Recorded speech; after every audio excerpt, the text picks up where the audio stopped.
What's going on, guys? This is Danny Summers with Intercept MMA. Thank you guys for tuning in. If you guys can, please hit like and subscribe. Also hit the notification bell. That way, anytime we're putting out new videos, new content, new fight breakdowns, you guys can see it first.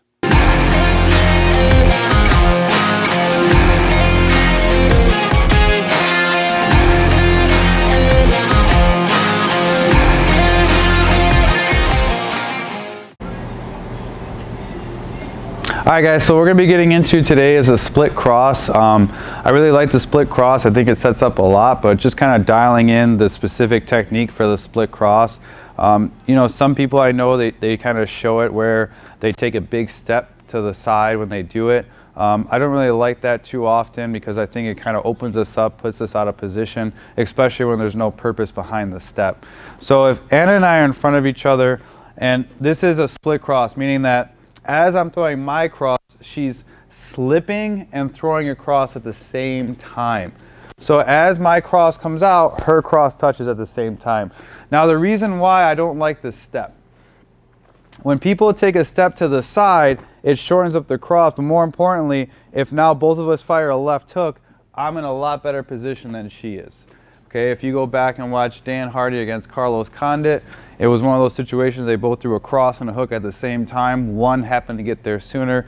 Same thing with Ross Pearson and Sam Stout. Okay, so there are scenarios where people throw at the same time. What separates one person from getting hit to the other is position. I think if you put yourself out of position without knowing why or without an intention behind it, you're going to end up getting cracked on the way up.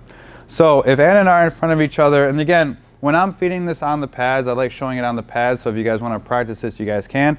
I can even go the front of the pad out. I can even go here.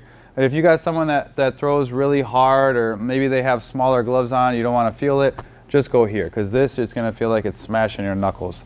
So if I'm here, when I'm feeding, I'm still feeding from a good position.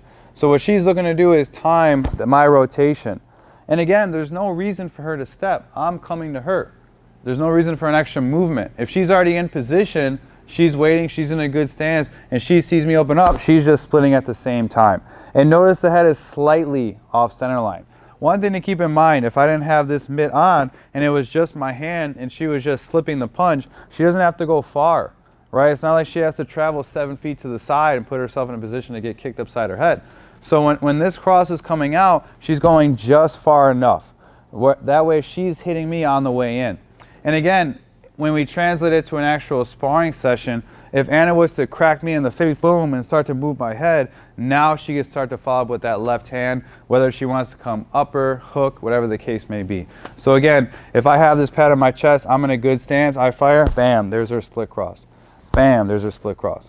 Bam, there's her split cross. And after she throws it, if I do come with this left hook, she's able to see that thing, react in a good stance where she can counter, defend, whatever the case may be. So when you guys are up in the split cross, I highly recommend staying in a good stance. Let them come to you. Don't open up big, put yourself out of position, and get countered because of it. Okay, give it a try.